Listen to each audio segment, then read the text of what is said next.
Hello student, myself Hamada Saikia, a faculty of Kolkata Academy, Department of Commerce. Today we are going to discuss about the functions of commercial bank. As you all know, what is commercial bank? As as the meaning of commercial bank we have already discussed in our earlier class. So today we are going to discuss about the functions of commercial bank. So the functions of commercial bank mainly classify into two types. That means basically classify into two categories. So we can say the first is primary function, which is प्राथमिक कार्य, and another one is secondary functions, which is গৌণ कार्य. তো আমি যেতিয়া commercial বেংকৰ ফাংচনৰ বিষয়ে কাৰ্যবিলাকৰ বিষয়ে পঢ়িম তো তেতিয়া আমি এই কাৰ্যবিলাক আমি দুটা ভাগত ভাগ কৰি ল'ব পাৰোঁ.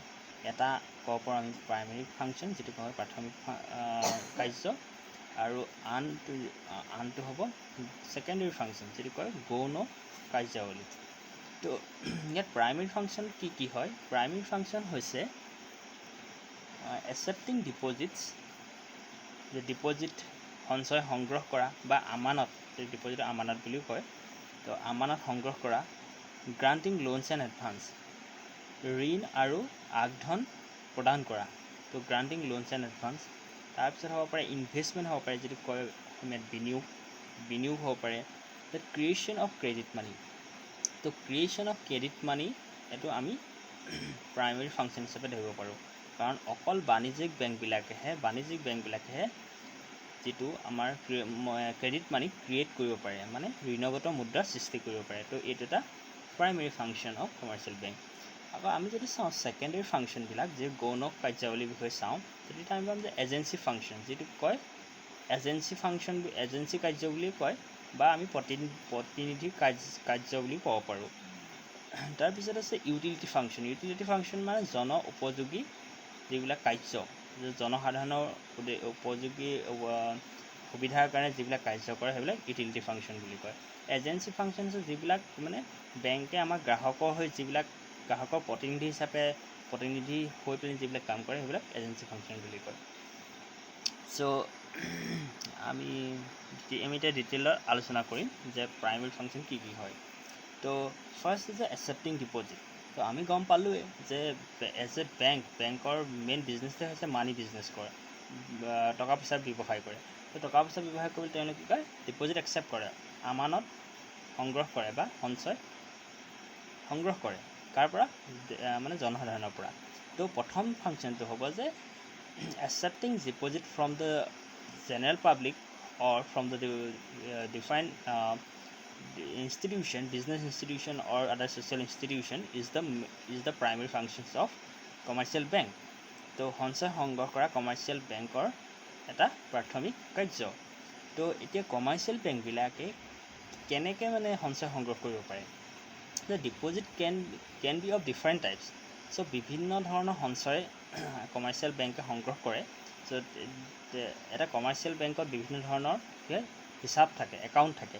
তো সেই একাউণ্টবিলাকৰ থ্ৰুৱেদি কি হয়? ডিপ'জিট বা সঞ্চয় একচেপ্ট কৰে. তো আমি ইয়াত যদি চাওঁ, ফাৰ্ষ্ট হৈছে ছেভিংছ ডিপ'জিট, যিটো এটা মানে আমি নৰ্মেল যিবিলাক একাউণ্ট খোলোঁ বেংকবিলাকত, তো সেইটো ছেভিংছ ডিপ'জিট হয়. তো ছেভিংছ ডিপ'জিট মানে আমি যেতিয়াই মন যায় তেতিয়াই আমি বেংকত থ'ব পাৰোঁ, পইচা জমা থ'ব পাৰোঁ, যেতিয়াই মন যায় আমি তেতিয়াই বেংকৰ পৰা পইচা উলিয়াব পাৰোঁ, আৰু সেইটোক কি হয়? ছেভিংছ ডিপ'জিট বুলি কয়. তাৰপিছত কৈছে ফিক্সড ডিপ'জিট মানে আমি এটা লামচাম এমাউণ্ট, আমি এটা কি হয়? আমি এটা মানে মোটা এমাউণ্ট এটা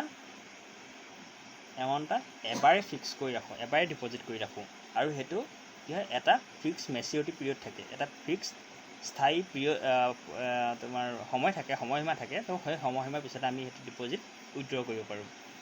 এতিয়া কাৰেণ্ট ডিপ'জিট মানে ছেভিংছ বেংক ডিপ'জিটৰ লিখীয়া অলপ একেই, কিন্তু কাৰেণ্ট ডিপ'জিটৰ কথাটো হ'ল যে কাৰেণ্ট ডিপ'জিটত কি হয়? কাৰেণ্ট ডিপ'জিটত তোমালোকে যেতিয়াই মন যায় এদিনত, মানে যেতিয়াই মন যায় তেতিয়াই ডিপ'জিট আৰু উইথড্ৰ কৰিব পাৰে, টকা জমা থ'ব পাৰে, টকা উলিয়াব পাৰে. তো ইয়াত কোনো লিমিট নাই, মানে তোমালোকে যেতিয়াই মন যায় বোলে তুমি এদিনত বোলে তুমি 10 বাৰ জমা থ'ব পাৰা বা 10 বাৰ উলিয়াব পাৰা টকা. তো ইয়াত কাৰেণ্ট ডিপ'জিট একাউণ্টত কোনো মানে সীমা নাই. কিন্তু ছেভিংছ ডিপ'জিট যদিও মানে আমি যেতিয়া মতে তেতিয়া জমা থ'ব পাৰোঁ, কিন্তু মানে এটা লিমিট দিয়া থাকে যে ইয়াত যে ছাপ'জ ধৰি লোৱা বোলে এমাহত বোলে তোমালোকৰ 5টা বা এমাহত 10টা ট্ৰাঞ্জেকশ্যন কৰিব পাৰিব ডিপ'জিট বা উইথড্ৰ। তো তেনেকুৱা ছেভিংছ একাউণ্ট ডিপ'জিট একাউণ্টত লিমিট থাকে, কিন্তু কাৰেণ্ট একাউণ্টত কোনো লিমিট নাথাকে।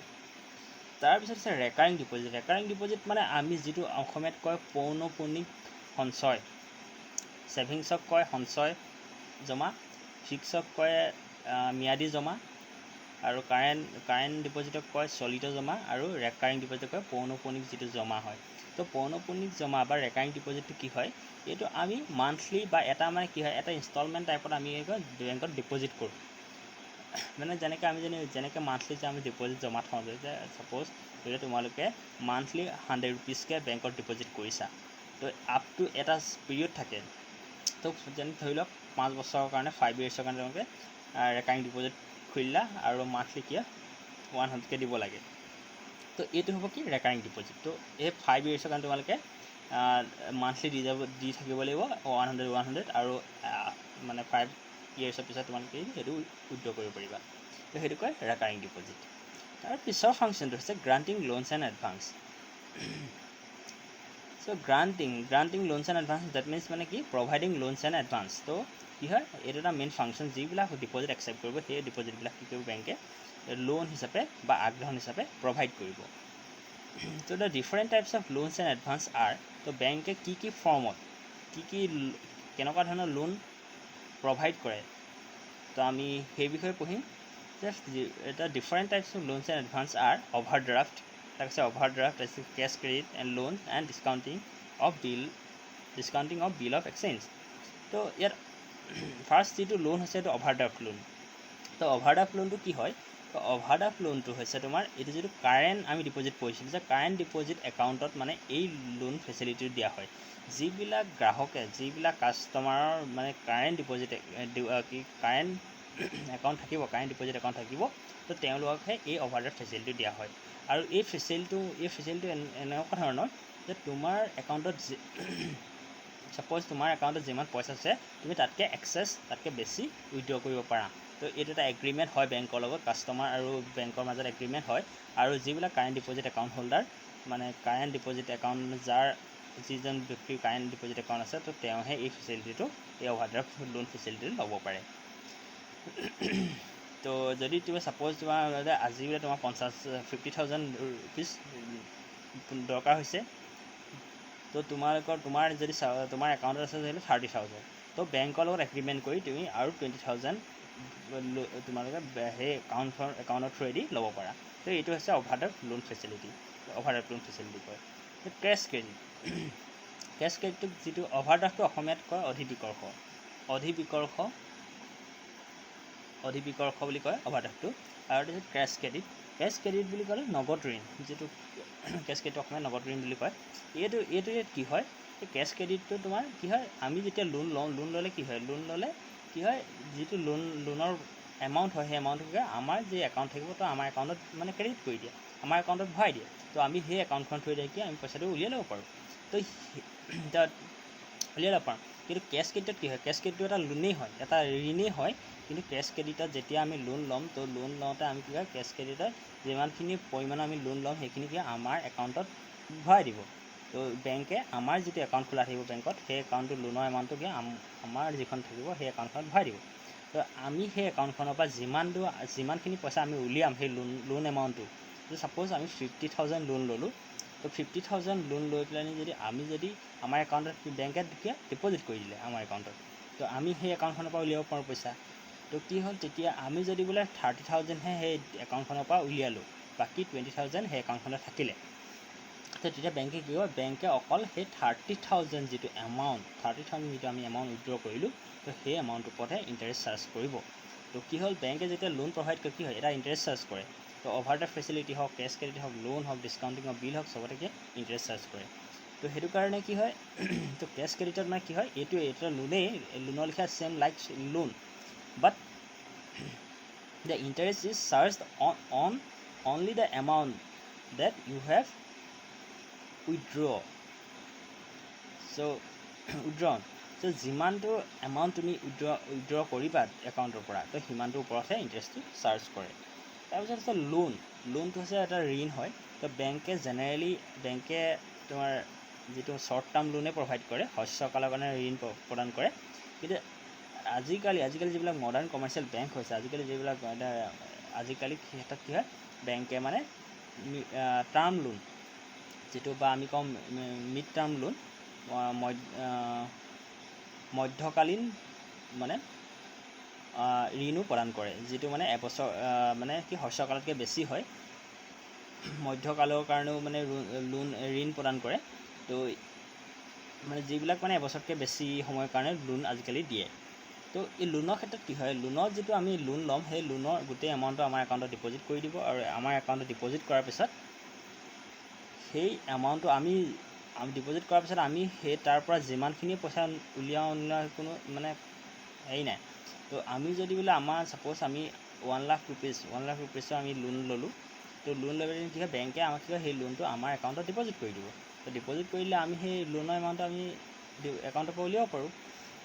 কিন্তু আমি যদিও মানে আমি লোনৰ গোটেই পইচাটো যদি আমি খৰচ নকৰোঁ, বোলে ছাপ'জ আমি 70,000 আমি লোনৰ এমাউণ্টটো 70,000 আমি একাউণ্টৰ পৰা উলিয়ালোঁ, আৰু 30,000 এমাউণ্টটো একাউণ্টত থাকিলে, তথাপিও বেংকে কি কৰিব, সেই যিমানটো এমাউণ্ট লোন আছিলে, লোনৰ এমাউণ্ট যিটো আছিলে যে 1 লাখ ৰুপিছৰ ওপৰতে ইণ্টাৰেষ্ট চাৰ্জ কৰিব। চ' কেছ ক্ৰেডিট আৰু লোনৰ ডিফাৰেঞ্চ সেইটোৱেই। তো কেছ ক্ৰেডিটত কি হয়, কেছ ক্ৰেডিটত যিমানটো তুমি এমাউণ্ট উইড্ৰ কৰিবা সিমানটোৰ ওপৰত ইণ্টাৰেষ্ট দিব লাগিব। কিন্তু লোনটো হ'লে তুমি ইৰেছপেক্টিভ অফ উইড্ৰয়েল অফ মানি, তো মানে তুমি যিমানেই মানি উইড্ৰ নকৰা, তো ইণ্টাৰেষ্ট গোটেই লোনৰ হোল এমাউণ্টটোৰ ওপৰতে দিব লাগিব। তো এইটো হ'ল লোন। তো তাত আছে discounting of bill of exchange. So' discounting of bill of exchange মই তোমালোকক আগতেও কৈছিলোঁ ডিছকাউণ্টিং কি হয়। So' discounting of bill of exchange মানে হৈছে বিনিময় পত্ৰ। চ' বিনিময় পত্ৰ বাৰ্তা কৰি পেলানি কি হয়, বাৰ্তা মানে ডিছকাউণ্ট কৰা দেই। তো বাৰ্তা কৰি পেলানি কি হয়, তেওঁলোকে এজ এ লোন হিচাপে প্ৰভাইড কৰিব পাৰে, যিটো আমাৰ ডিছকাউণ্ট বুলিয়ে কয়। তো ইয়াৰ ওপৰত কি হয়, বেংকে ডিছকাউণ্ট এটা লয়, মানে বাৰ্তা এটা লয়।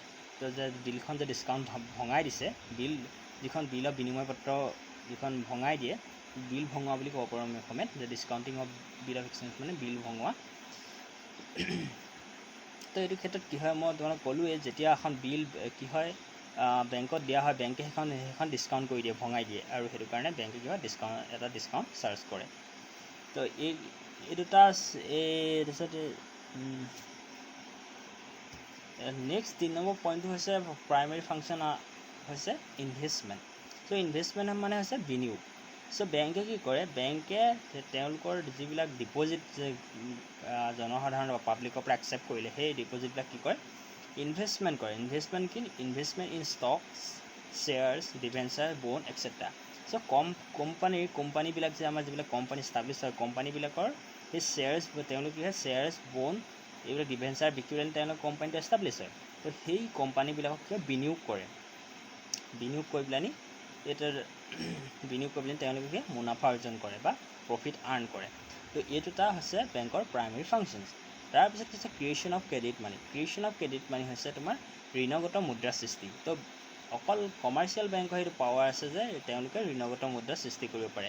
বাকী কমাৰ্চিয়েল বেংকৰ বাহিৰে কোনো বেংকে এই ক্ৰেডিট মানি ক্ৰিয়েট কৰিব নোৱাৰে, সৃষ্টি কৰিব নোৱাৰে। তো এই দুটা হৈছে primary functions of commercial bank. তো ক্ৰিয়েশ্যন অফ ক্ৰেডিট মানি এনেকুৱা এটা কথা যে ক্ৰিয়েশ্যন অফ ক্ৰেডিট মানি মানে হৈছে যে যিবিলাক ঋণগত মুদ্ৰা সৃষ্টি কৰে। এতিয়া তোমাৰ আমি যদি কওঁ, আমাৰ দেশৰ ভাৰতবৰ্ষৰ যিটো নোট, যিটো আমি কওঁ যে পইচাৰ যিটো মানে পইচা যিটো বনায়, তো পইচা বনাব পাৱাৰটো ৰিজাৰ্ভ বেংকৰ হাতত থাকে। তো কমাৰ্চিয়েল বেংকে পইচা বনাব নোৱাৰে, তেওঁলোকে ক্ৰেডিট মানি সৃষ্টি কৰিব পাৰে, ঋণগত মুদ্ৰা। তো আমাৰ যিটো আমাৰ একচুৱেল যিটো আমাৰ মুদ্ৰা, তো সেইটো মানে কমাৰ্চিয়েল বেংকে বনাব নোৱাৰে, সৃষ্টি কৰিব নোৱাৰে। সেইটো অকল ৰিজাৰ্ভ বেংকৰ হাততহে অৰ্পণ কৰা হৈছে। তো ক্ৰেডিট মানি মানে কি হয়, বেংকে যিহেতু আমি ক'লোৱেই যে বেংকে লোন দিলে কি হয়, বেংকে লোন দিলে সেই আমাৰ যিটো একাউণ্ট থাকিব, তো আমাৰ একাউণ্টত ডিপ'জিট কৰি দিয়ে। তো ডিপ'জিট কৰি দিয়া মানে কি হ'ল, ডিপ'জিট কৰি দিয়া মানে আমাৰ যিটো একাউণ্টত কি হয়, আমাৰ একাউণ্টত ডিপ'জিট কৰিলে মানে কি এইটো আমাৰ একাউণ্টৰ ডিপ'জিট দেখাব। আমাৰ এতিয়া যদি বেংকে বোলে আমি 50,000 এটা লোন লৈছোঁ, তো লোন ল'লে কি হয়, আমাৰ বেংকে কি কয়, আমাৰ একাউণ্ট কাষ্টমাৰ যিখন একাউণ্ট, গ্ৰাহকৰ যিটো একাউণ্ট থাকিব, তো যিজন গ্ৰাহকে লোন লৈছে তো সেই গ্ৰাহকৰ একাউণ্টত ডিপ'জিট কৰি দিব। তো ডিপ'জিট কৰি দিলে কি হ'ব, তো গ্ৰাহকৰ একাউণ্টত 50,000 ডিপ'জিট দেখাই থাকিব। তো 50,000 ডিপ'জিট মানে কি হ'ল, সেইটো মানে কি হয়, গ্ৰাহকৰ ডিপ'জিট হিচাপে দেখাব। কিন্তু একচুৱেলি সেইটো কি হয়, বেংকে সেইটো সেই লোনটো কি হয়, গ্ৰাহকৰ একাউণ্টত ডিপ'জিট কৰি দিছে। তো সেইকাৰণে বেংকে সেইটো লোন হিচাপেও দেখাব পাৰে, ডিপ'জিট হিচাপেও দেখাব পাৰে। কাষ্টমাৰ ডিপ'জিট হিচাপেও দেখাব পাৰে যে, আৰু বেংকৰ লোন হিচাপেও দেখাব পাৰে। চ' ইয়াত দুটা হেৰিত দেখাব পাৰে। তো এতিয়া একেটা এমাউণ্টকে বেংকে দুটা হেৰিত দেখালে, যে কাষ্টমাৰ ডিপ'জিট হিচাপেও দেখালে আৰু কাষ্টমাৰক লোন দিয়া হিচাপে, ঋণ প্ৰদান কৰা হিচাপেও দেখালে। তো এইটো যে যিটো আমাৰ তাত এটা মানি ক্ৰিয়েট হ'ল, যে যিটো 50,000, তো সেইটো দেখালে যে 50,000 ডিপ'জিট কৰা হৈছে, মানে কাষ্টমাৰে 50,000 ডিপ'জিট কৰা হৈছে, ডিপ'জিট দেখাইছে কাষ্টমাৰ একাউণ্টত। আৰু কি হয়, বেংকে দেখাব যে 50,000 লোন প্ৰভাইড কৰা হ'ল, লোন দিয়া হ'ল, তো ঋণ দিয়া হ'ল। তো সেইটো কি হয়, এই যিটো যে এটা 50,000 যিটো যে আমাৰ এটা বেংকৰ একাউণ্ট যে 50,000 এটা ক্ৰিয়েট হ'ল, তো এইটো কি হয়, ক্ৰিয়েশ্যন অফ ক্ৰেডিট মানি। এইটো ক্ৰেডিট মানি বুলি কয়, ঋণগত মুদ্ৰা। তো ঋণগত মুদ্ৰা বুলি কয়। তো সেইটোকে কয় ক্ৰিয়েশ্যন অফ ক্ৰেডিট মানি। তো এইটো এটা মই আগতেও কৈছোঁ, এইটো এটা বৰ দীঘলীয়া প্ৰচেছ হয়, লেণ্ডি প্ৰচেছ হয়। তো সেইটো কাৰণে তোমালোকে এইটো একচুৱেল মিনিংটো জানিবলৈ, এইটো ভালকৈ ইয়াৰ কনচেপ্টটো ল'বলৈ তোমালোকে আৰু কিছুমান কথা জানিব লাগিব। তো তেতিয়াহে তোমালোকে ইয়াৰ প্ৰচেছটো গম পাবা। চ' এতিয়া ইমানটোৱে জানি থোৱা যে ক্ৰিয়েশ্যন অফ ক্ৰেডিট মানি মানে কি। তো বেংকে যেতিয়া লোন দিলে মানে তাত এটা ক্ৰেডিট মানি, ঋণ মুদ্ৰাৰ সৃষ্টি হয়, ঋণগত মুদ্ৰাৰ সৃষ্টি হয়, আৰু সেইটোকে ক্ৰেডিট মানি বুলি কয় বা ঋণগত মুদ্ৰাৰ সৃষ্টি বুলি কয়। নেক্সট আমি যাওঁ ছেকেণ্ডেৰী ফাংচনৰ ফালে। তো ছেকেণ্ডেৰী ফাংচন কি আছে, ফাৰ্ষ্ট ছেকেণ্ডেৰী ফাংচন হৈছে এজেঞ্চি ফাংচন। তো commercial bank act as an agency of its customer. তো এজেঞ্চি ফাংচন মানে কাৰ এজেঞ্চি হিচাপে কাম কৰে, এজেঞ্চি ফাংচন মানে এজেণ্ট হিচাপে কাম কৰে। তো কাষ্টমাৰ কি হয়, কমাৰ্চিয়েল বেংকবিলাকে কাষ্টমাৰ এজেণ্ট হিচাপে কাম কৰে, কাষ্টমাৰ প্ৰতিনিধি হিচাপে কাম কৰে। So' the bank performs a number of agency function. তো বেংকে বিভিন্ন ধৰণৰ এজেঞ্চি ফাংচন কাৰ্য পাৰফৰ্ম কৰে, যিটো আমি এজেঞ্চি ফাংচন বুলি ক'ব পাৰোঁ, আমি এজেঞ্চি কাৰ্য বুলি। অসমীয়াটো এজেঞ্চি বুলিয়ে লিখে, বা আমি ক'ব পাৰোঁ যে প্ৰতিনিধিত্বমূলক কাৰ্য, প্ৰতিনিধি কাৰ্য। তো এই এজেঞ্চি ফাংচনৰ প্ৰথমটো হৈছে ট্ৰান্সফাৰ অফ ফাণ্ড। তো আমি জানোৱেই যে কমাৰ্চিয়েল বেংকবিলাকে কি কৰে, এটা প্লেচৰ পৰা আন এটা প্লেচলৈ কি হয়, ফাণ্ড ট্ৰান্সফাৰ কৰে, পইচা ট্ৰান্সফাৰ কৰে, মানি ট্ৰান্সফাৰ কৰে। তো সেইটো এটা হৈছে কি হয়, গ্ৰাহকৰ কাৰণেই কৰে। গ্ৰাহকৰ আজি যেতিয়া বেংকলৈ গৈ পিনি কি কয়, গ্ৰাহকে মোক কয় যে মোক মানি ট্ৰান্সফাৰ কৰিব লাগে আমুক প্লেচলৈ।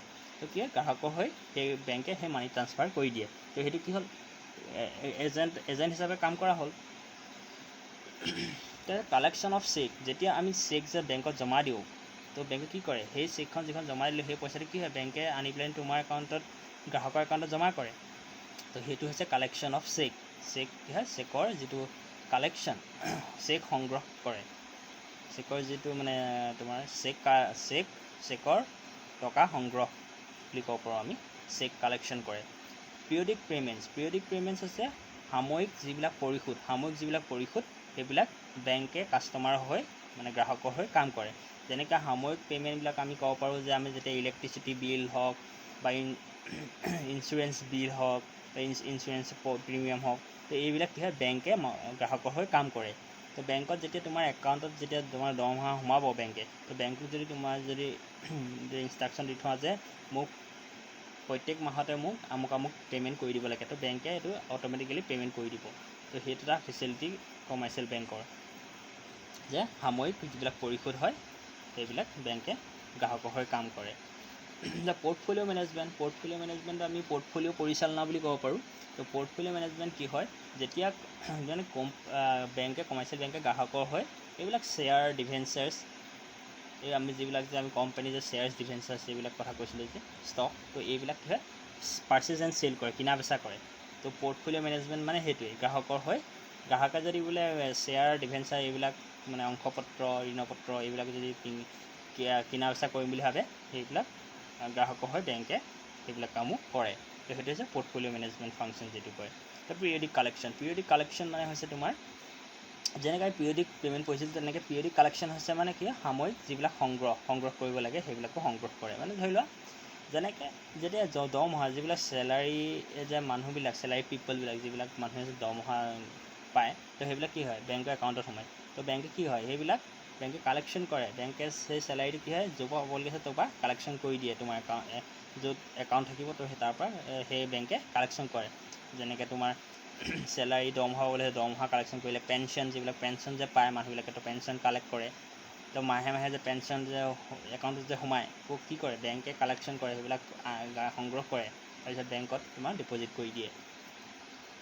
তো এইবিলাক হৈছে তোমাৰ এজেঞ্চি ফাংচন। তাৰপিছত আমি কওঁ যে জেনেৰেল ইউটিলিটি ফাংচন, যিটো আমাক কয় যে জনউপযোগী কাৰ্য, জনসাধাৰণৰ উপযোগীৰ কাৰণে যিবিলাক কাৰ্য কৰে সেইবিলাক জেনেৰেল ইউটিলিটি ফাংচন, মানে জনসাধাৰণৰ উপযোগিতামূলক কাৰ্য, জনসাধাৰণক সুবিধা দিয়াৰ কাৰণে যিবিলাক কাৰ্য কৰে। তো commercial bank also' performs the general utility function such as issue of draft.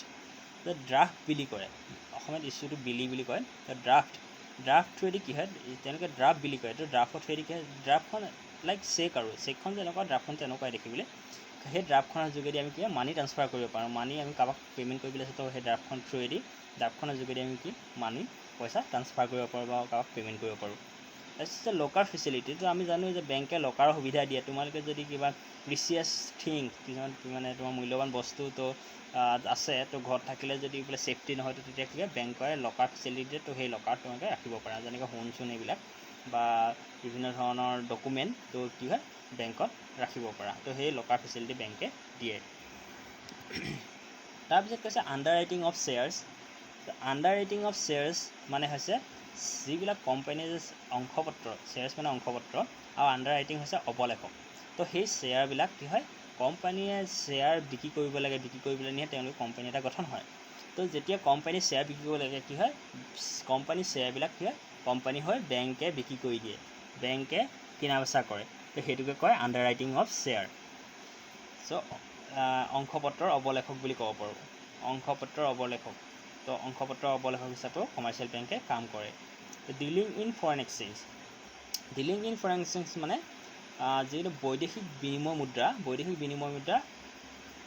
ক্ৰয় বিক্ৰয় কৰে, মানে কিনা বেচা কৰে, ডিলিং ইন ফৰেন এক্সচেঞ্জ।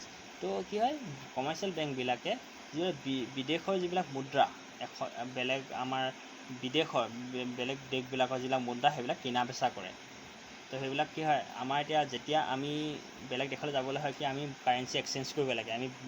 আমি যদি বোলে আমেৰিকালৈ ফুৰিবলৈ যাব বিচাৰিছোঁ তেতিয়া আমি কি কৰিব লাগিব, আমেৰিকাত কি চলিব আমাৰ আমেৰিকাততো ৰুপি নচলে, আমাৰ ইণ্ডিয়ান যিটো পইচা সেইটো পইচাটো নচলে, তাতকৈ ডলাৰ চলিব, ডলাৰ। তো সেইটো কাৰণে কি কৰিব লাগিব, সেইটো কাৰণে আমি আমাৰ পইচা দি পেলাই আমি ডলাৰ কিনিব লাগিব। তো এই ক্ষেত্ৰত কি হয় কমাৰ্চিয়েল বেংকে সুবিধা প্ৰদান কৰে। কমাৰ্চিয়েল বেংকে কি কয় সেই ডলাৰ কিনি আনি তোমাক এক্সচেঞ্জ কৰি দিব। তুমি যদি আমাৰ ইণ্ডিয়ান টকাটো দি দিয়া তো কমাৰ্চিয়েল বেংকে তোমাক ডলাৰ দি দিব। তো তেনেকৈ মানে কমাৰ্চিয়েল বেংকে বৈদেশিক মুদ্ৰা ক্ৰয় বিক্ৰয় কৰে। Social welfare programme. Social welfare programme অন্য এটা মানে কি হয় ফাংচন হিচাপে আমি ক'ব পাৰোঁ, যিটো সামাজিক কল্যাণৰ যিবিলাক আঁচনি, সামাজিক কল্যাণৰ কাৰণে যিবিলাক আঁচনি সেই আঁচনিবিলাকো কমাৰ্চিয়েল বেংকে আঁচনিবিলাকো সুবিধা প্ৰদান কৰে। যেনেকৈ আমি যদি কওঁ যে বেংকবিলাকে যেনে কিছুমান যে ট্ৰেইনিঙৰ সুবিধা দিয়ে, কিছুমান ফ্ৰী ট্ৰেইনিং দিয়ে যে আমাৰ সমাজৰ উন্নয়নৰ কাৰণে। তো সেইবিলাক হৈছে ছ'চিয়েল ৱেলফেয়াৰ প্ৰগ্ৰামছ। তো মানে সামাজিক উন্নয়নৰ আঁচনি সুবিধা প্ৰদান কৰে। তো আজিৰ ভিডিঅ'টো ইমানেই আছিলে। আশা কৰোঁ তোমালোকে ভিডিঅ'টো চাই ভালেই পাবা। তো থেংক ইউ।